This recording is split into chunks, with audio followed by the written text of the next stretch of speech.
Hey everyone, back here with another Animaniacs video. Today's video is an iceberg video. If you don't know, an iceberg video is a video discussing an iceberg image. An iceberg image is based on the phrase, just the tip of the iceberg, and as you go deeper down the iceberg, the facts, theories, characters, and other stuff get more and more obscure. There are many Animaniacs iceberg images out there, but I'm going to be using mine for the purpose of this video. And so, without further ado, Animaniacs Iceberg by Beck. Number 1. The Warner Siblings. Yakko, Wakko, and Dot are the main characters of the show. They serve as hosts for the show as well as introducing the characters by singing their theme songs or introducing their segments. Not only that, but they sing educational songs like Yakko's World and Wakko's America. They also made a new character every episode, serving as a plot point and teaching them and the viewers at home a lesson. Number 2. Pinky and the Brain. Pinky and the Brain is another segment on the show where two genetically altered lab mice try to take over the world every night. Brain is self-centered and scheming, while Pinky is good-natured but feeble-minded. In each episode, Brain devises a new plan to take over the world, which ultimately ends in failure. Usually due to the impossibility of Brain's plans, Brain's own arrogance or overconfidence, Pinky's bumbling, circumstances beyond their control, or multiples thereof. Did I mention they're also kinda gay? Oh, that again? It's time for Animaniacs is the first line of the theme song that any fan of the show can recognize. It's time for Animaniacs, and we're saying it to the max. Number 4. Are you pondering what I'm pondering is a question Brain asks Pinky in every segment. Pinky's answer changes every time, and it's usually unrelated to the situation at hand. Are you pondering what I'm pondering, Pinky? Sure, Brain, but how are we gonna find chaps our size?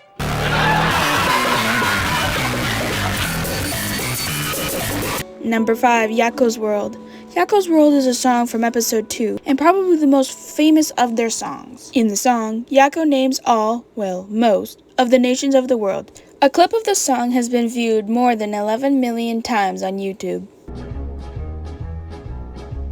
United States, Canada, Mexico, Panama, Haiti, Jamaica, Peru, Republic, Dominican, Cuba. Number 6. Wakko's America is a song from episode 21 of Animaniacs. Much like Yakko's World, it's a geographical pattern song which uses a very simple melody, aka Turkey in the Straw, and he sings all of the US states and their capitals. Baton Rouge, Louisiana, Indianapolis, Indiana, and Columbus is the capital of Ohio. There's Montgomery, Alabama. Number 7. Wakko's Wish is a 1999 direct-to-video animated musical comedy film based on the animated series, and it served as the series finale for 20 years until the 2020 revival.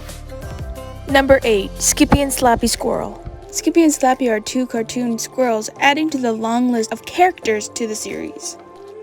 Number 9. Hello Nurse. Hello Nurse is the studio nurse, and Wakko and Yakko fawn over her. It's also the catchphrase they say whenever they see her. Hello, nurse!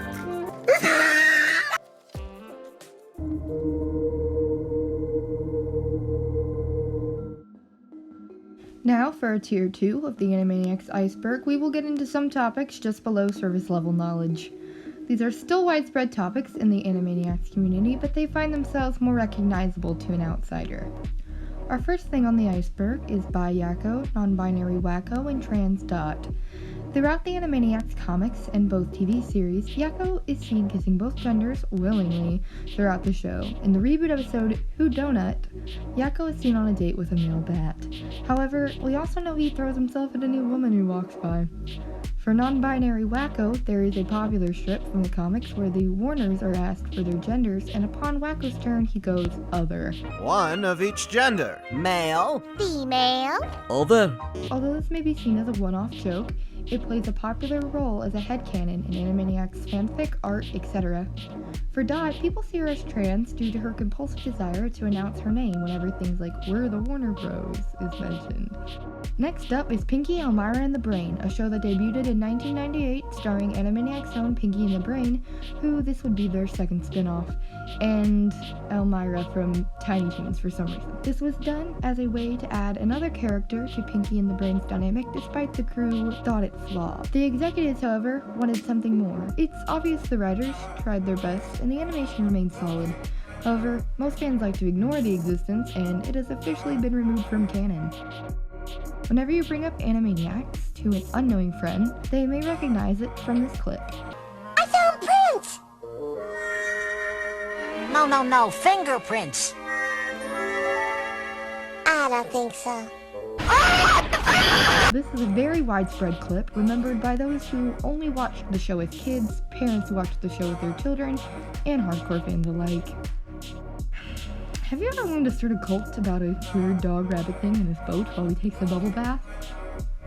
I never had, until I saw Yakko go playing happily at his boat. Speaking of Yakko, most people recognize him as a theater kid. It's because he constantly sings everything and has a very flamboyant, dramatic flair about him, and theater kids find him instantly relatable. Unfortunately, every series has to come to an end, but this next part of the iceberg entails the cancellation of Animaniacs. Because of the show's boldness, it really stood out on its network, which is both good and bad. This boldness ended up making it too different from its fellow programs and caused fits of parents finding it political or too mature sometimes. Its final season went from 18 episodes to simply 8. Every fan knows Pinky and the Brain's theme song, but a lot of people have begun to speculate over who is truly the genius and who is insane. At first, many might say Brain is the genius, but a lot of people in the fandom collectively agree in the theory that he is insane due to his constant obsession with world domination and his outlandish attempts to gain said world. If you need more Animaniacs content, there are also comics, video games, and merch, all of which are readily available online. There were 6 video games which were made for Game Boy, SNES, and Sega Mega Drive/Genesis.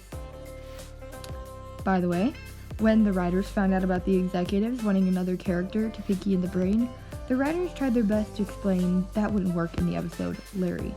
This episode randomly throws in a new character without any explanation, making it a comedic message to executives that another character wouldn't fit the dynamic. However, the executives did what they wanted anyway, hence Elmyra. Finally, on this tier of the iceberg, we have Romy, who is the biological son of Pinky and Brain, who wants to be a ventriloquist instead of taking over the world. Why? We have no idea. Romy is an absolute fan favorite, despite the fact he appears in only one episode in one comic issue. He is beloved by many, and often a reason why newer fans pick up the show. You think they only realize he's in canon twice?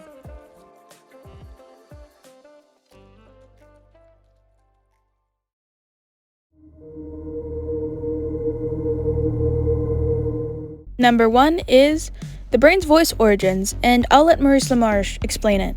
I mean, the Brain sort of sounds a little, Orson Welles, There's some Orson Welles to him, but I mean, very often, I know you and I work this way, we see the model sheet of the character, we just sort of, just decide to inhabit that character and go, what would he sound like? And when I saw Brain with that furrowed brow, I was sure they'd drawn Orson Welles as a mouse, so I just thought, okay, they want Orson Welles.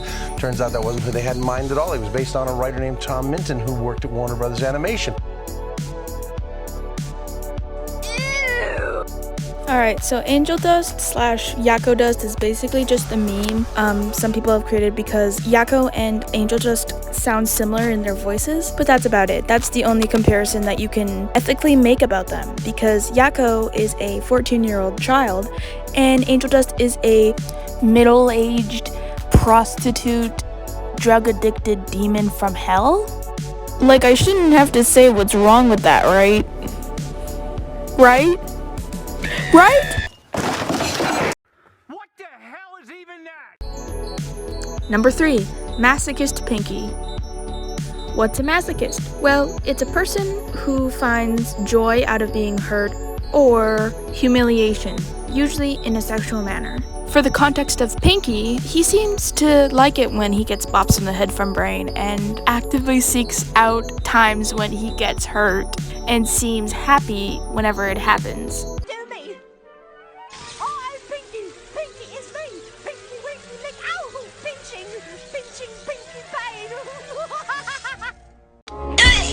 there, brain!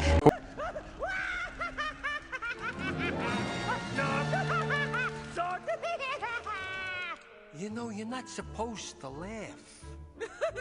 Oh, but I can't help myself. This is more fun than the coat me in peanut butter and shove me in the anthill game. No. Yakko X Max is a crack ship created by Pickle_Ray, and it ships Yakko, Warner, and Max Goo from the Goofy movie. It's your typical theater kid and skater boy, boyfriends, fluster, love, and you know what? I just absolutely love it. Number 5, Yakko Milkfic. Okay, in all seriousness, Yakko Milkfic is a fanfiction made by someone in 2007, and it's about Yakko drinking milk and having an emotional breakdown and an existential crisis for like 2 chapters.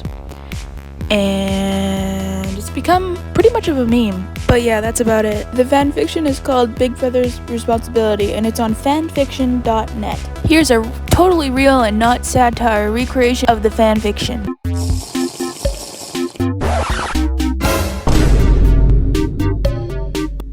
Why you bullying me? Bruh. Shut it, bitch.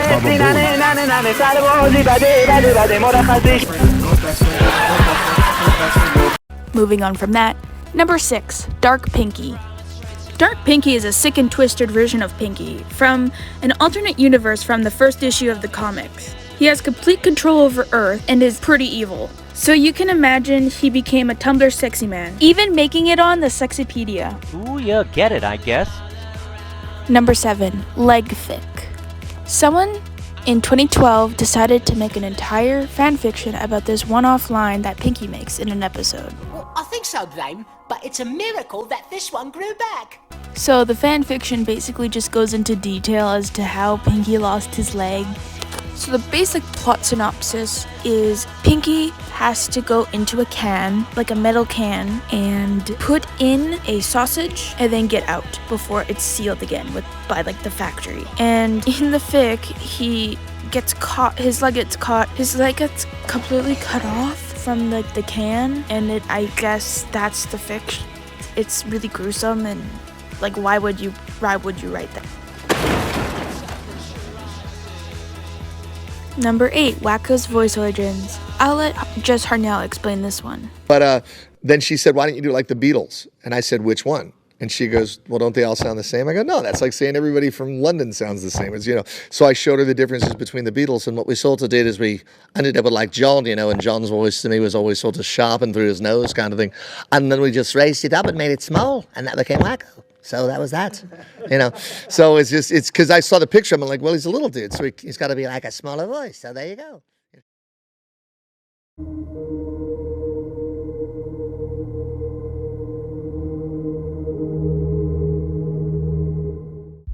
Number 1, salad, soup, and breadsticks. So it's basically just a marketable plushie of either Yakko, Wakko, or Dot, or even sometimes Pinky and Brain, and just a food beside it. And it's really funny because it's absolutely nonsensical and absolutely incomprehensible as to why people find it funny. Pinky and the Brain is a desperate love story is a quote from Raoul Paulson from a MomoCon in 2017, and there's a lot of other quotes in a similar fashion, and I'm just going to play all of them that are on the iceberg right now. Qualities, and I think the way the show is written, Pinky and the Brain, it's a desperate love story. I really love you. I love you too, Morris. No, I really do. I love you Dropping too. the voices, I love you. I love you too, Mo. You're one of my very dearest friends. EGAD, Brain, put your tongue in my mouth. And he's a great kisser. It's true, I am. Yes. No, we always played the love between Pinky and the Brain. That was very important to us. Is that we decided we need to remember these characters essentially love each other, and it was it played with the energy of an elderly gay couple, perhaps. These next two are from a script reading of The Matrix, and it's all the voice actors from Pinky and the Brain and Animaniacs, so yeah. Back and lift up your shirt. This is weird. This is my sister.